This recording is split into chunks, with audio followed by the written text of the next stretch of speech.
Hello, welcome to the Hoop Collective podcast. We talk about the NBA. We are taping this on Sunday night, effective immediately. After many months of negotiation, as my producer Jackson can tell you, we are moving to 3 times a week with the Hoop Collective. Aren't you all happy or sad? And to kick off our first Monday podcast, I have a special guest. I don't normally go outside the world of ESPN for this show. That's what we call it, the Hoop Collective. But there are special circumstances for which I will, and this is one of them. I am joined by, I would have called him attorney Alex Spiro, but today in the Washington Post, they called him celebrity attorney.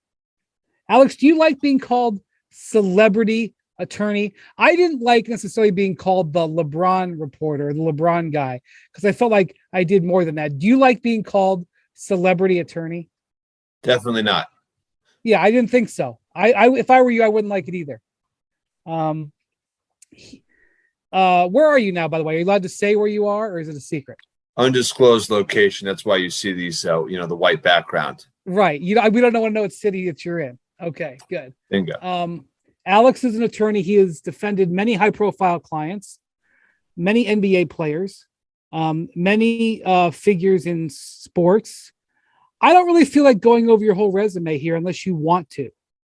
Do you want to? I don't think. Let's skip it and get to hoops. Yeah, right. Let's skip it. Let's just say that this guy is an expert when high-profile individuals need legal representation. He is who they go to. Feel free to Google him if you want. Feel free to look at Sunday's Washington Post. There is a lengthy story on him because for the last week, I will mention one name. For the last week, you've been working at Twitter with Elon Musk as part of his team that it just recently acquired. Have you had any fun in the last week? The only thing I'll ask you about Twitter. Have you had any fun? Or has it been all business and all, no fun? Listen, it's all business, but when you are inside that company and you see how amazing it is and what it can accomplish for the world, you're really taken aback because it's a pretty amazing place. So with that said, it's all business. Right. Okay. So you have received, I think, my guess is in your career, many, many phone calls late at night, early in the morning from people that are in some measure of distress or trouble. And the NBA recently, there's been a number of teams and players who have found themselves in distress or trouble. And I do not think they are being handled very well. Now, we will never know the percentage of crises that are handled well in the NBA, Alex, because some of them, some which you probably know a lot about, which are privileged, never become public.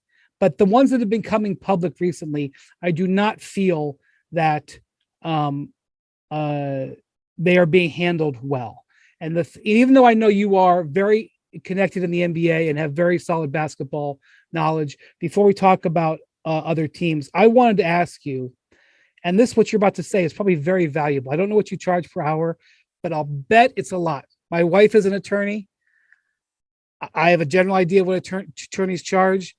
I'll bet what you're about to say is a very valuable information. In fact, I would even argue that all NBA teams probably should have you come to speak to them and educate their leadership if they don't already, about what I'm about to talk about. So I appreciate you offering to do this because I don't think NBA teams are handling crisis very well right now. So when something very potentially damaging and disruptive and potentially even legally damaging happens to an organization, what do you think the proper thing the NBA team should be doing, maybe that they haven't been doing?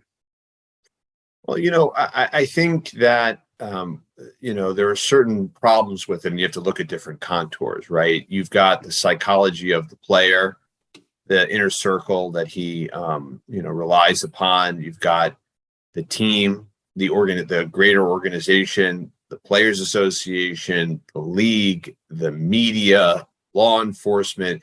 I mean, there are so many different stakeholders and folks getting involved that it's a lot to sort of balance and manage. The second thing that happens, I don't think people fully appreciate, is how quickly it all happens. So your decision making, where, if you were in a boardroom dealing with a corporation, you might have months and lots of smart folks and analytics and ways to evaluate things, a crisis that happens to a celebrity or high profile person, you have seconds sometimes to respond and to decide how to pivot and deal with it properly. And then the third thing is, because of the media and social media at this point, the ramifications and the staying power are extreme. And so when you look at it through all those different lenses, you realize you're dealing with a very, very complex and difficult situation. So after that, the question is just, how can you get control over whatever it is quickly and decisively? Get your arms around the facts as fast as possible, because the facts matter and the facts drive really everything, at least when I'm involved, every decision that I make, and make sure that there's a voice that everybody can listen to, so that there can be some decisiveness and some command to the situation. So, those are sort of my quick and first takes on it. So, the situation. So I don't know if you want to talk particulars, but teams sometimes have a difficult path to walk when potentially something may get public. They could make a deal, settle out of court before it goes to lawsuit. I'm sure this happens way more than ever known, versus fighting publicly. The San Antonio Spurs are fighting publicly the accusations made by a former employee regarding Josh Primo. They have decided to publicly fight that, and is now a public relations battle. Do you believe that it's a good idea to ever fight publicly, or should teams try, or even players try to do everything they can to keep things ever from getting public? Well, listen, I'm a fighter, and there's no hiding from that. And I've fought many of these battles publicly. And I think there's always a time and a place to fight and to sort of die on the hill. That being said, probably the best crisis intervention and the best work that's done is never heard of, is the tree that falls in the woods and never makes a sound. And so you have to pick your spots. You have to be right. You have to understand the facts quickly and how the public's going to perceive the facts. Some folks will tell you that, if it takes more than 2 minutes to explain something, that's too long to explain something in the court of public opinion. And so once you realize what the situation is and how controlled and defined it is, I try to keep the group that knows about what's going on very, very small. And I try to get to the truth as quick as is humanly possible, right? I have the team, the organization pulling, first source documents for me urgently, cameras, text messages, whatever it may be. And making sure that I know and pressure test every aspect of it, so I know. And so, some problems are worse than they appear, and some are better than they appear. And you really have to know that at the outset to decide, is this something where the most honorable and best way to handle it is to, pay reparations, do something to make it right, apologize, get control over it, and quietly deal with it? Or is this something that is being blown out of proportion or is unfairly being characterized? And at that point, maybe you have an obligation to, in fact, fight it and to defend oneself. And those are critical, quick decisions that have to be made. So, as someone who's handled this very often, when you saw the way Kyrie and the Nets were publicly handling his crisis, public relations crisis, what were you thinking? Well, rather than talk about, because I'm in and around so much of this specifics, I will just tell you that it is obvious to me that we are at a point in this country and on the media that certain comments are going to be polarizing, and for good reason. There's a lot of hurt, a lot of history of hurt, and so when you are dealing with that type of a situation, it's lightning in a bottle, and you have to know that and understand that. And so it has to be dealt with extremely sensitively, and everybody has to be on the same page in terms of, what actually happened. Let's be clear about what happened.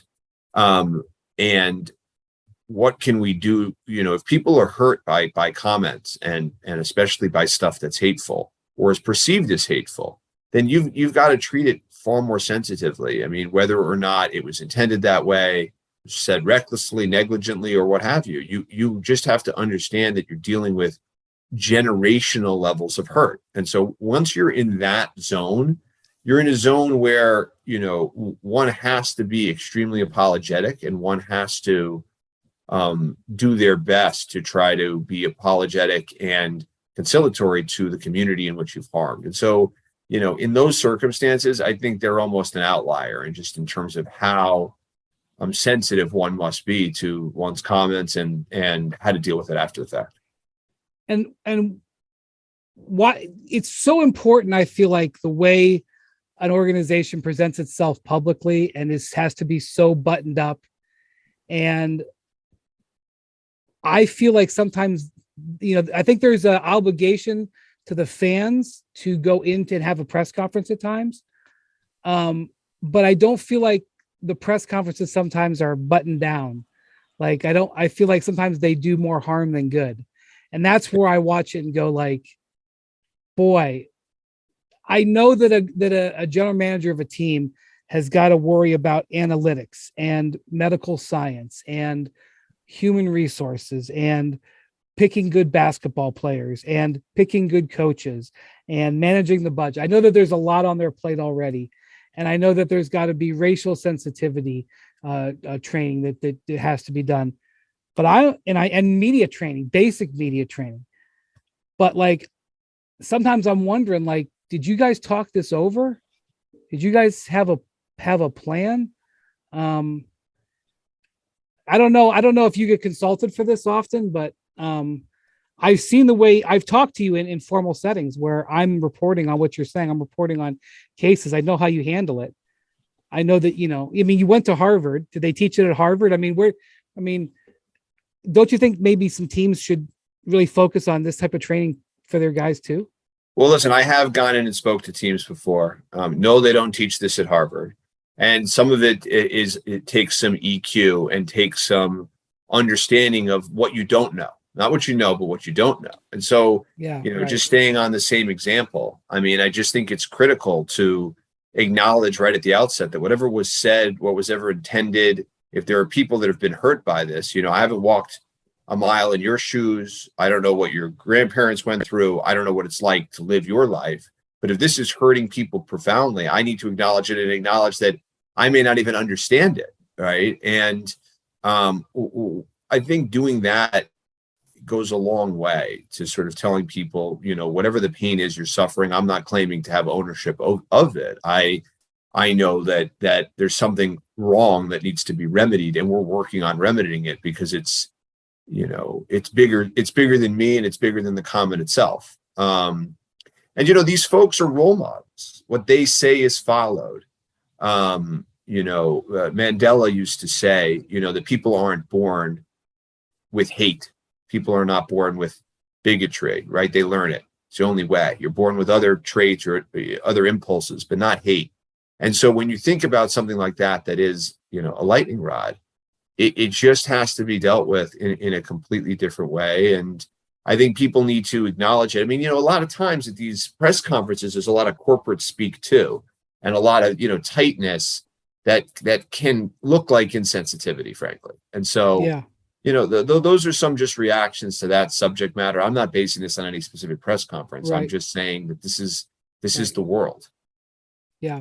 You often will be involved with guys when they're at really, really low moments. I'm not going to say who this player is.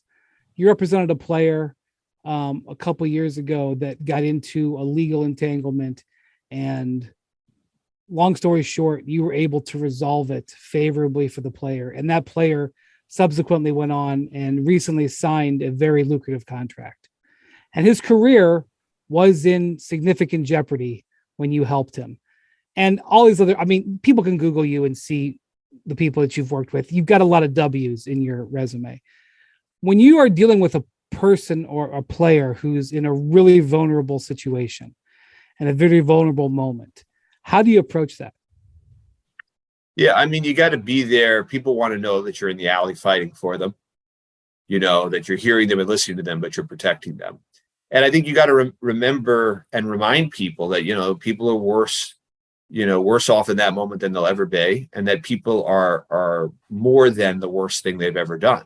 And so I'm always reminding these folks that, tomorrow will be a new day. If we can get through this and we play with this and deal with this the right way, and you're cleared, you're exonerated, and you can move forward, that you have many, many chapters ahead of you, and you can't, be overtaken by the moment, and I have different, things I remind people of and anecdotes. I'll sometimes say to one of the guys, do you remember who was on the cover of the newspaper yesterday?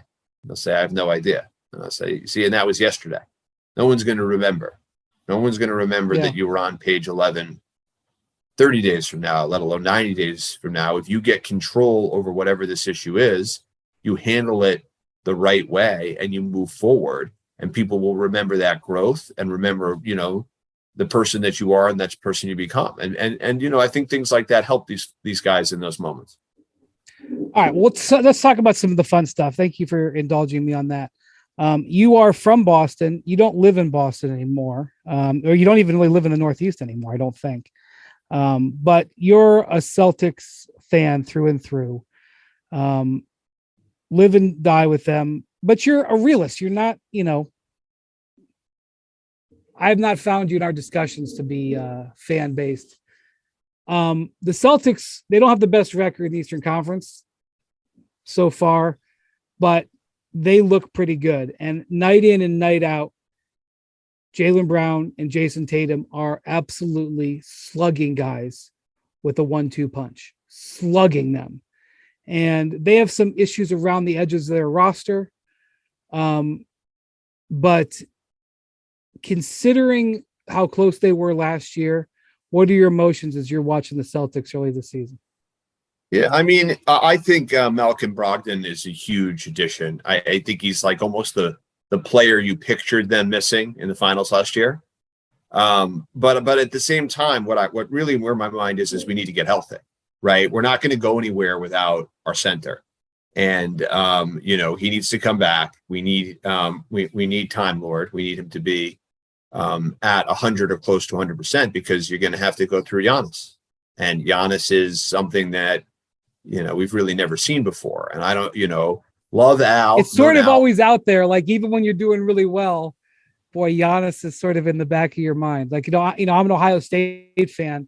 And, even when they win, you're always thinking, yeah, well, Michigan's back there. Michigan's back there. Yeah. He's like a guy that comes to the pickup court. You're like, oh, okay. Like they start off like up, like, we're going to all have to play perfectly and like grab at him and pray a little in order to stop him. He's like a mythological, figure. And so you're not going to stop him without Robert Williams. I mean, you're just not. And so he needs to come back and be healthy. But then, no, I think Malcolm Brogdon, the guys are a year older. They've been through it. You'd love for one more guy on the team to sort of come into his own, to be a real rotation playoff guy. But other than that, new coach is doing great. Love the front office. Those guys are all class acts. Brad, Mike Zarin, and those guys. I mean, so they've got a great you're team. Close to the situation, so I'm not asking you to give insight here, too much insight here. But what did you when Ime was knocked out? I mean, that couldn't have been a good feeling for a Celtics fan. No, of course not. It's a terrible situation. It's unfortunate, causes a lot of suffering. And no, it's not a good situation. Do you believe that Robert Williams will get back healthy, or do they need to consider trading for another center to have someone else there? I mean, they have some contracts that they can cobble together. They have a first-round pick they can trade. Brad Stevens has shown he's not afraid to trade first. I mean, this team is on the verge of a championship. I could see them trading another first. What's your comfort level with that spot? Yeah, I mean, I think, he's got to come back. I mean, we need him. I mean, and the idea, him not coming back, to me, with razor thin margins in the league, never more talented. And again, Giannis, I think you've got a real problem. But I mean, listen, would a Jakob Poeltl as a insurance piece upset me? Yeah. No, it would not upset me at all. And centers are cheaper than they ever were, right? If we can get a quality defensive center to be there. I mean, frankly, we might need another big man anyway. So I won't be complaining if they do that. Before you go, you're a guy who likes hot takes. Now, look, I know in your profession, you got to be careful with your hot takes. Do you have a hot take that you're prepared to defend about the NBA at this moment? I'm prepared to attack you on it, counselor. I will cross-examine you. Do you have a hot take? I mean, my hot take, I think, will go to the West, is that the Blazers are better than people realize, and that their front court is better defensively than people realize. And so with their two guards shooting the lights out of the ball and popping around and shooting threes from 35 feet, your front court, I mean, Nurkic is a real defender. People completely forget that. He doesn't look like it all the time, but he is. And they've got other front court players, and Peyton's not even back yet. And I think they can defend better than they have in years past. Hart is a dog and can fight. And that's my hot take, that the Blazers could even be in the top 4 in the West. Top 4. Well, you know, they lost in Phoenix on Saturday night. Anthony Simons and Lillard are banged up. I don't think it's serious. Those guys are banged up. But they've the only team to beat Phoenix so far this year. They beat them twice already. They played them 3 times already. You know, I'm a little bit concerned. You talk about their defense. Their backcourt is really small. Really, really small. And so, you know, the thing about Cleveland, you know, like people in Cleveland say to me, you know, did you people who I know in Cleveland, they're saying, did you know that Donovan Mitchell was this good? Because I think people in Cleveland, they didn't watch the Western Conference, you know, and I was like, yeah, I knew he was this good. He's a multi-time All-Star. He's a stud. Did you ever see Utah? Their numbers are super, you know, they always had these great teams. You know, 2 years ago, they were number 1 overall seed in the whole NBA. He's been on a lot of winning teams. I'm concerned about their ability, because of the size of their backcourt, to be able to create open shots when it matters, to be able to defend on the perimeter as it matters. You're already saying, you know, they're going to need some of their bigs to sort of play perimeter defense. I have the same thing about Portland. You know, I'm worried about the size of the Cavs guards. Portland's guards are even smaller, you know, and so Gary Payton should, when he comes back, alleviate that and give them an option to go and get a guy who defends on the perimeter. That's why they went out and signed him. But, you know, for them to put their best team on the floor, they are going to have that issue. So, like, them making the playoffs would be a great step forward for them, considering their last year, they kind of tanked the last half of the season. You're saying top 4, man. That's you're out there with that one. Yeah, I mean, I don't know if I like them so much, you know, marching through the playoffs. I just think that, you know, with 2 guards shooting you're that saying way, a top 4. You're saying a top 4 seed is what you're saying. Correct. 2 guards shooting that way. And then just, you know, the way I look at the West a little bit is, yeah, that their guards don't defend well. But who are we talking about? We're talking about Ja and Curry, and nobody can stop either of them at all. Like, it doesn't seem to me that anybody can stop Morant when he's going to the hoop, right? So it's almost irrelevant whether it's the second best defender in the league or the worst point guard defender in the league. And the same thing with Steph. If Steph is cooking, he's cooking. It's just it almost doesn't matter. And so after that, you know, it's a lot of wings in the West, and they've got some pretty good wing defenders. And, you know, Jeremy Grant looks good. From what I've seen, you know, you don't see them play that much, but from what I've seen, you know, I think they're better than advertised. They definitely are overachieving. We've got some teams in the league underachieving. They're a team that is overachieving for sure. So, all right. Well, we will have you back maybe later in the season. Thank you for your insight. Good luck with your, God knows what this week's going to bring for you. Maybe the New York Times will profile you next Sunday. I can only hope. I look forward to learning more about you. Good to see you, Brian. All right. Thanks, Alex. Thanks for your time. We'll talk to you soon. Thanks. Take care.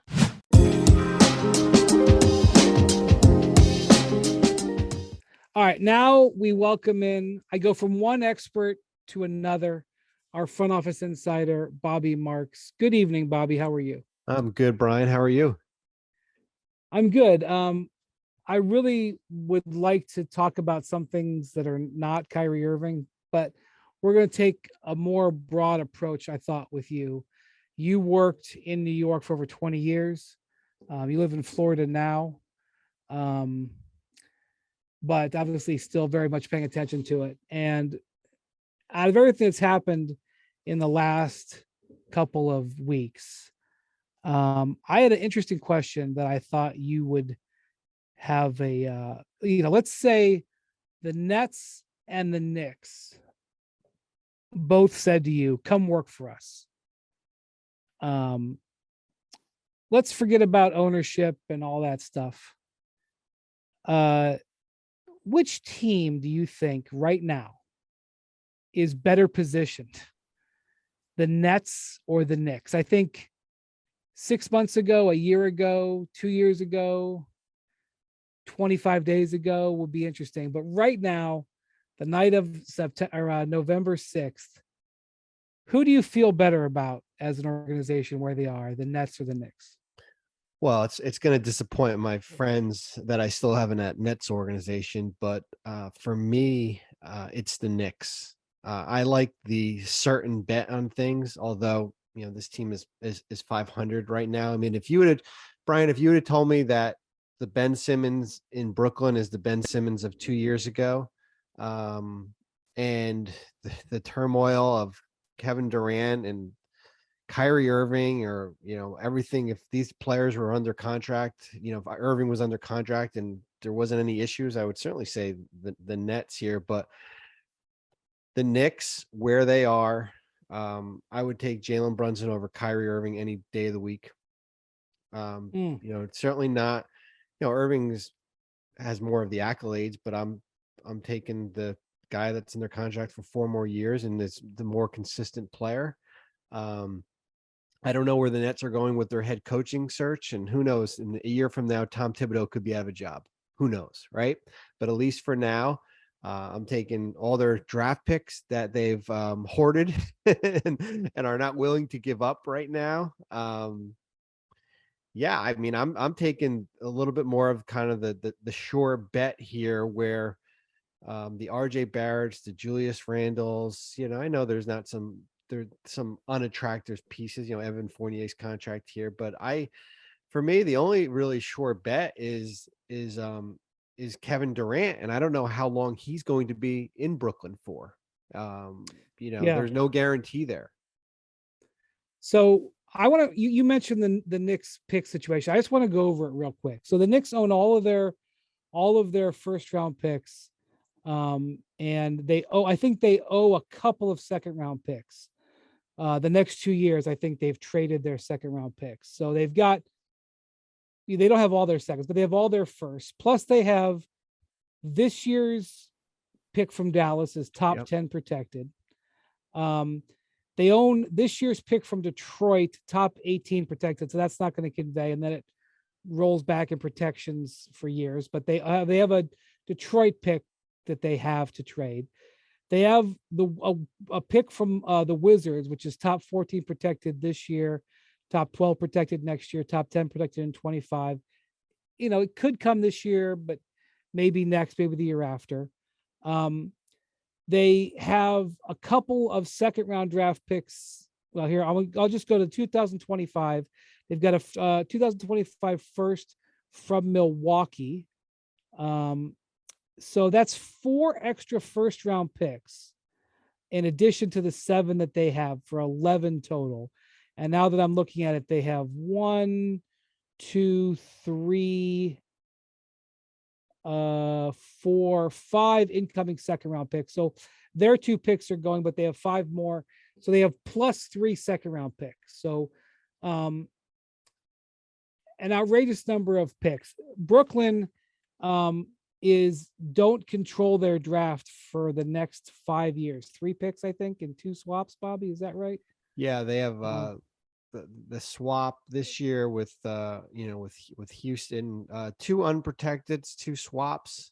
So basically in the next 4 years here. Next 4 years, right. The crazy part with Brooklyn, though, and I know they've won a couple games of late here, but if you take a peek in the standings here, and if Armageddon came and you were just gonna gut this roster here, because of where Houston is right now and sitting in that number 1 spot, there would be a crazy scenario out there where the Nets could potentially have a top 3. They'll never have the number 1 pick. Right, they'll never have the number 1 pick because the Rockets right to swap. They're not getting Victor Wembanyama. No, but you could get Scoot.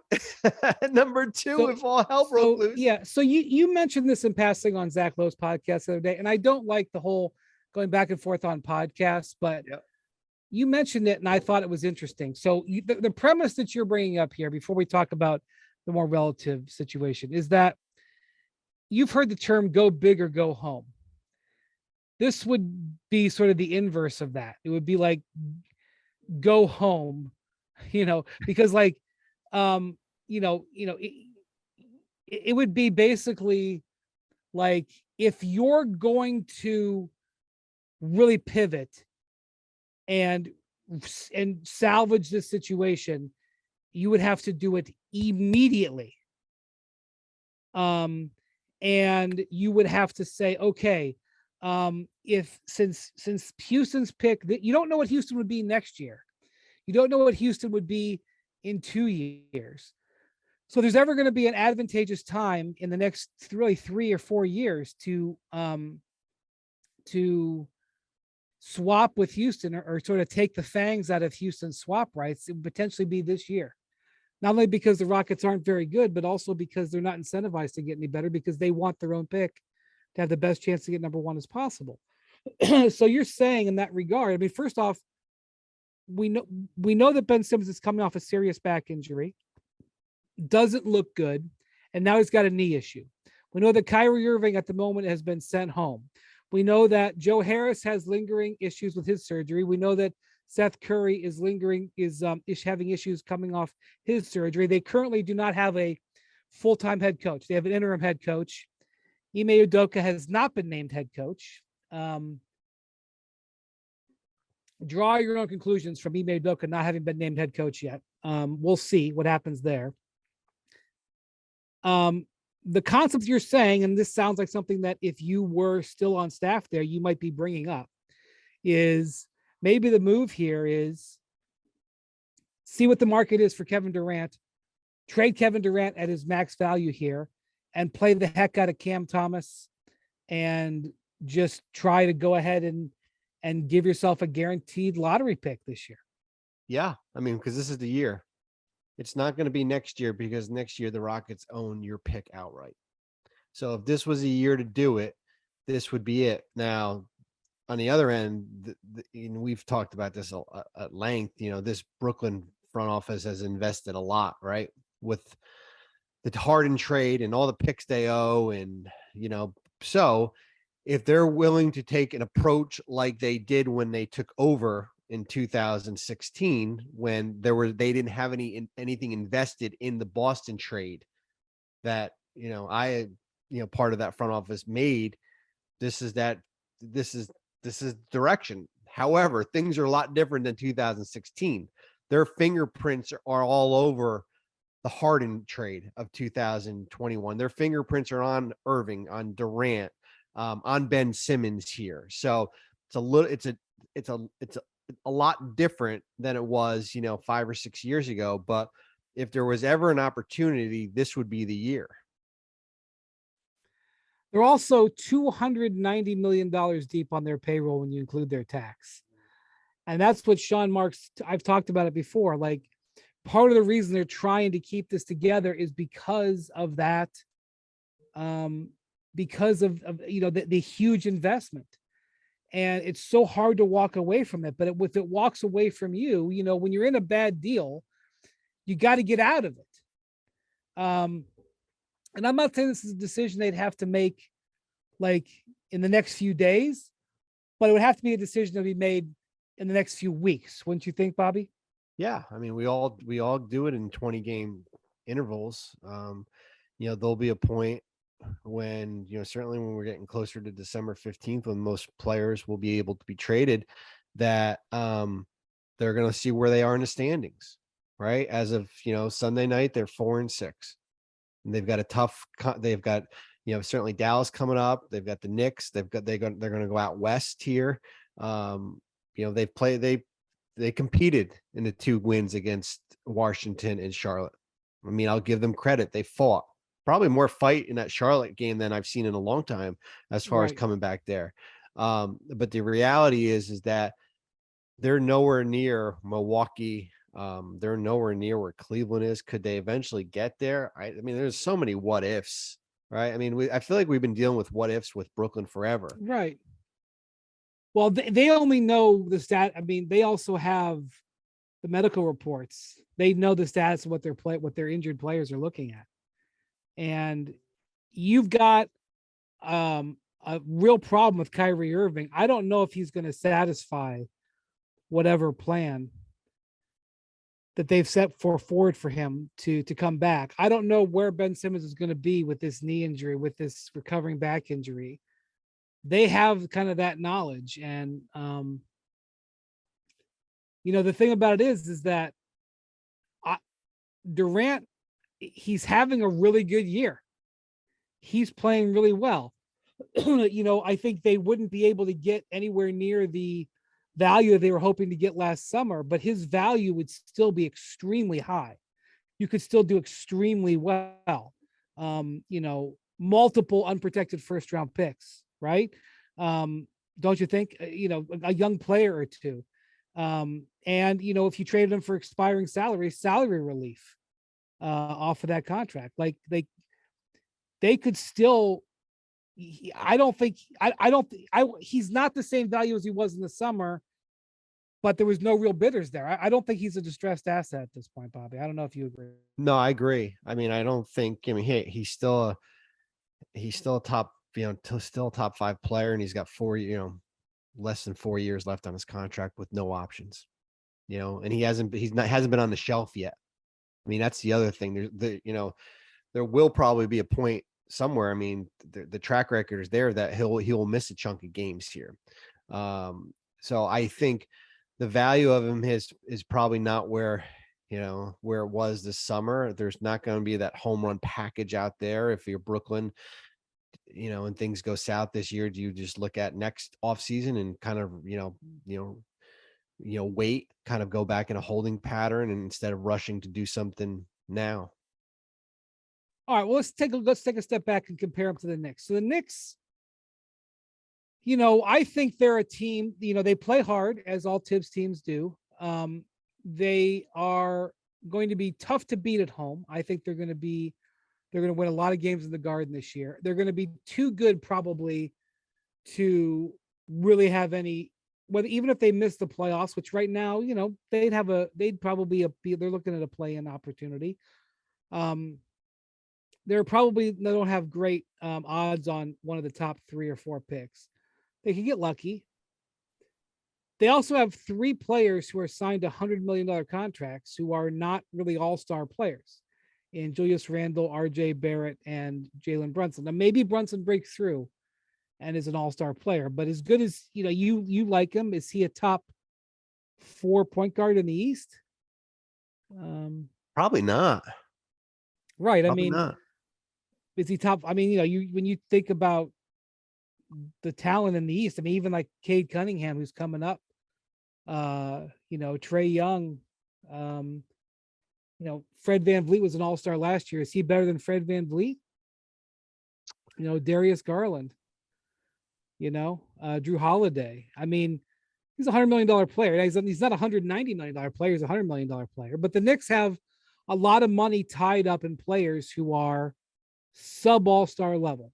Again, maybe Jalen proves me wrong. Maybe he makes the all-star team this year. But so they, and they have the other contracts they have, I guess Fournier would be considered a bit of a difficult asset, but it's not brutal. But they have a lot of money invested in a team that's kind of middle of the pack, and I don't see a huge amount of upward mobility there. So when you're picking the Knicks over the Nets, it's kind of a referendum on the Nets than it is on the Knicks, with the belief that those 11 first-round picks at some point could be turned into a big-time player. Was that how you see it? Yeah, I mean, how I see it is the Knicks are boring. I mean, that's how it is. They're boring, which is a good thing, right? Like sometimes it's okay. Like if comparing the Knicks and the Nets is like if you're running the Knicks, you can put your head on the pillow at night and go to sleep and wake up, and there's not going to be a couple phone calls in the middle of the night here. Yeah, you can put your phone on silence and not worry about it. Where with the Nets, you might wake up and it might be PR disaster. There might be 3 different PR disasters, right? So for me, I think, as I said, I think they're safer. The upside is not there. Like what we see in New York, they're probably a 43 win team, right? Probably a 43, 44 win team. They're, as you said, they're going to play hard. They're going to steal some games here and there. There'll be a team that's probably a play-in team. And that's probably what they are. Where with Brooklyn, it's all over the place here. So that's a little bit kind of my rationale why I would pick New York over Brooklyn.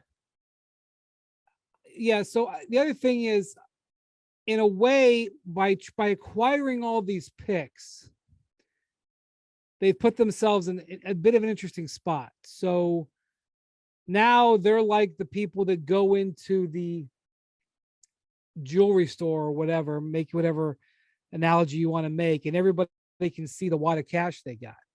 And this is kind of what happened with Utah. You know, the Knicks were very cognizant of overpaying. I think it's, and I do think it affected their negotiations there. They didn't want to be mocked for overpaying, especially the way Minnesota was being treated, and it's not looking great in the early going for Minnesota for Gobert. I think it wouldn't be the worst idea in the world for the Knicks to trade some of those picks for something else. I actually think it would sort of be a palate cleanser, because I think, when the next player potentially comes available, player X, I don't want to be aggregated into who I think it could be. And just so we're clear here, you don't think there's any way that if Durant comes back to market, you don't think there's any way that they would consider doing a deal with the Knicks, do you? You never say never. I mean, we hated doing. I never did it. We never even called them when we were making like trade calls. Like I don't remember ever making a phone call to New York to in 20 years. Did you ever talk to the Knicks about a transaction? No. Nope. Never. Not even when we were trying to give guys away. Like you've got the 57th pick and you want to trade it. You wouldn't even call the Knicks. Not even night of the draft. Man. Not even if we were trying to sell a pick. I remember when in the wake of the decision and LeBron being traded to the LeBron got signed and traded to the Heat in 2010. Even that was a very tense negotiation, that trade that got done. It got done within like 12 hours. It wasn't, or 15 hours or something. But the Heat and the Cavs didn't do a deal until 2000, I think 18, when they sent Dwayne Wade back basically for free. And it was basically like an honorarium for Dwayne Wade. And I still don't think that they've done much business since. And that's just it's just a scar from that. So, but even that 8 years later, they got over it. I know the Clippers and Lakers have almost never done deals. They did one deal a few years ago. And that didn't work out well. No, Ivica Zubac for Mike Muscala. Who else was in that deal? Yeah, Zubac was the big name, right? I mean, that was the head scratcher. And then like Jerry West, I don't know if I can't remember if it was like caught on a hot mic or something, or it came through Discovery, but Jerry West, couldn't believe that the Lakers, had done that deal. But so there's some scar tissue from that. I don't foresee. Plus the whole, balls stuff with those emails coming through that other lawsuit where the Lakers folks were calling Steve Ballmer balls. Not that that's that big of a deal, but just I don't foresee any deal there anytime soon. But they did do a deal, so I guess we could take that off the table. Knicks Nets, but I do think that is something that the Knicks have to be cognizant of, is that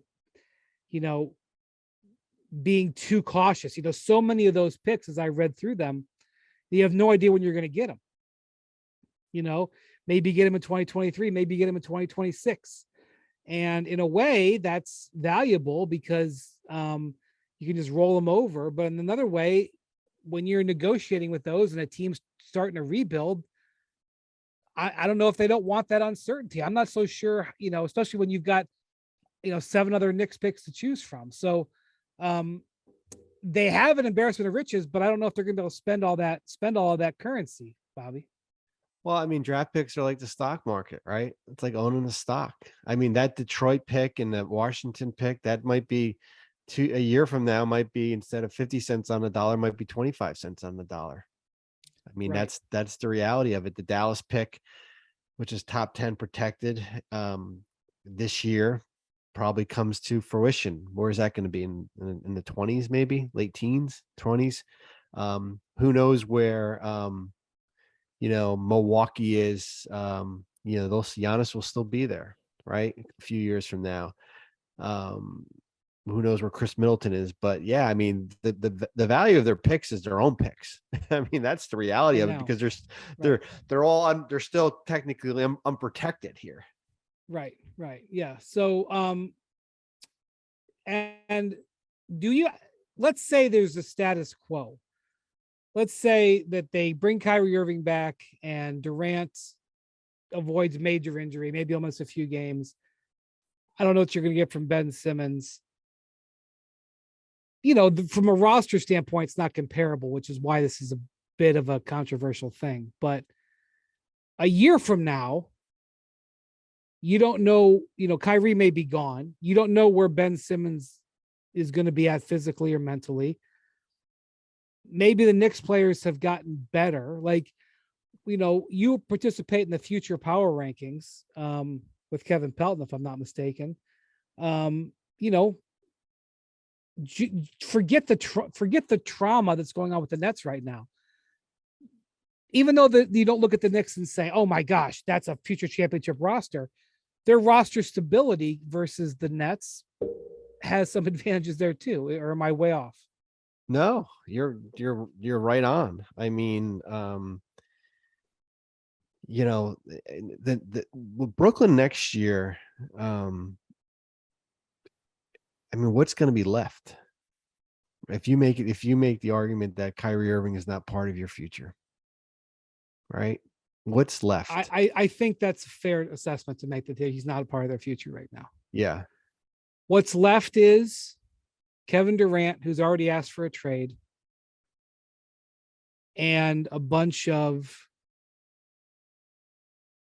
supporting pieces and parts that no longer make sense if Durant is asking for a trade and Kyrie is gone, or the assets that you get from a Kevin Durant trade and a lottery pick in this year's draft, which Houston probably won't, either way you switch it in.